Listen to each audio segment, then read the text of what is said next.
In this video, I'll be showing you how to fix your iPhone screen not responding. It's a very simple method, so if you find this video helpful, be sure to drop a like and subscribe. Now, my phone has its screen on because I've already fixed it, but let's say, you can, feel any haptic feedback or any sounds, but it's just a complete black screen and you don't know what to do even when you try and lock it and unlock it. The same thing happens. That could be really annoying.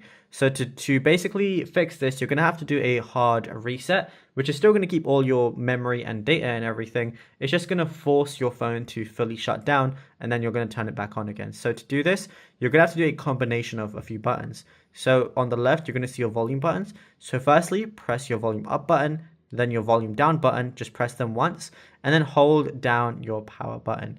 And mine is showing up on Siri because obviously mine's already working. But basically, if you hold this down long enough, your screen is then going to go fully black, completely black. And then once it does, wait about 10 to 20 seconds, then hold down your power button again. Then you're going to see the Apple logo appear and your phone should be working again. And yeah, it's as simple as that. Now, if you found this video helpful, be sure to drop a like and subscribe.